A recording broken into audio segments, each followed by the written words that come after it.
So, ladies and gentlemen, today's Montreal Canadiens Vintage Podcast, it's kind of a double-edged trivia question. Who was the most handsome hockey player of the early 1980s that played with the Montreal Canadiens? That's number one. He was also the person that was traded for nothing in the infamous Perry Turnbull trade. And he was also left off the Stanley Cup with the Penguins because he was injured all season and couldn't play. If you answer Gilbert, Delorme to all three questions, ding, ding, ding, you won the no prize. Now, Gilbert Delorme, born Boucherville, Quebec, was 6'1", 203. Very, very big, very, very rugged, very, very strong in all aspects of his game. Montreal decided to draft him. He was almost going to be undrafted, but he took an 18th overall in the 81 entry draft to take him. With the great Chicoutimi Saguenay of the QMJHL, he averaged close to 300 points, 100 points a season, 300 points over 3 years. As a defenseman, he was one of the highest scoring defensemen in Q history. In his last campaign in 81, he had 106 points in the regular season, including 79 assists and 10 goals and 12 assists for 22 points in 12 playoff games. So 128 points and 37 goals, almost 90 assists. First season with Montreal, not too bad.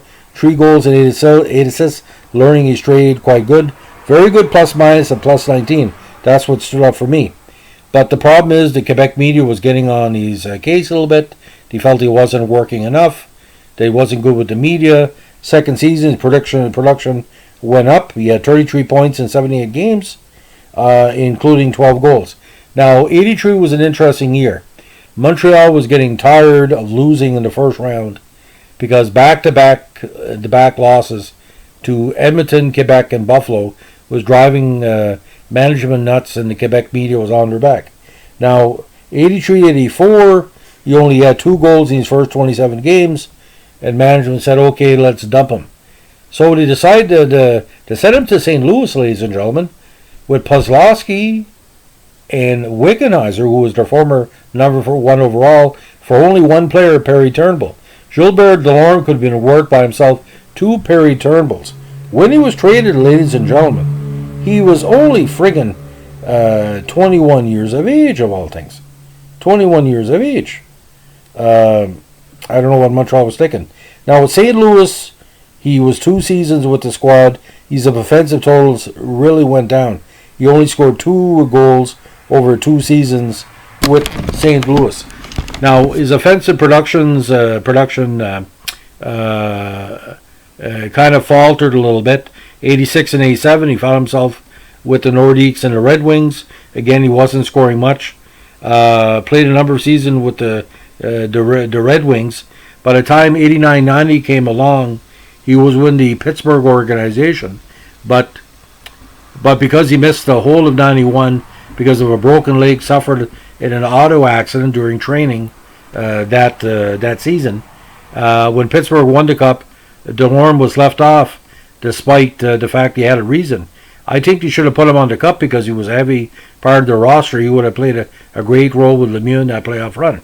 Now, Delorme retired following the 92 season, which he spent in the minors. He held a front office position with the Penguins briefly before attempting a comeback in the IHL. Now, he spent 3 seasons in the IHL as an assistant coach.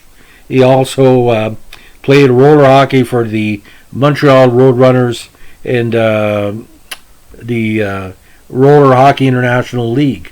Now, he's 3 seasons assistant coach, was split between Cleveland and Manitoba, the Moose. He also spent 2 seasons with the Montreal Rocket of the Quebec Major Junior Hockey League before serving as head coach for 1 season. Now, he currently lives in Saint-Basile-le-Grand, Quebec, where they own the Tim Hortons. Now, he was a QMJHL second All-Star team member in 81 when a lot of good players were being developed.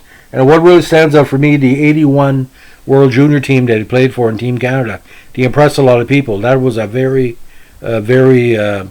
good squad. But the problem is, I think the media really tore him apart, not only in Montreal, but in Quebec as well. And, I'd rather have someone like Gilbert Delorme. Like I said, his plus minus with Montreal was very, very strong. I don't know. To me, he didn't have much defensive liabilities. But maybe he spoiled people, thinking that you're going to get, Ray Bork numbers in the NHL after playing for a Q League team that was all offense, no defense.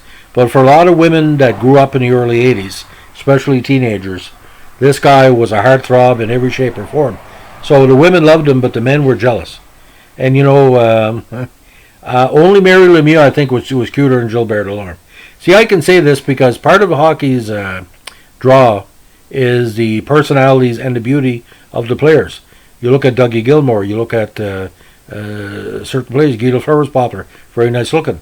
Mike Bossy, a lot of handsome players in the late 70s, early 80s. And, it's too bad. I think Delorme, with the right coach, if, let's say, a Mike Keenan or somebody stronger, could really develop him. Because he had a great shot, big guy too. But I think at 203 pounds, he couldn't play other than a strong game. And maybe add more quickness anyway. So listen, thanks for listening. This is the story about Gilbert Delorme. Hope you enjoyed it. Bye.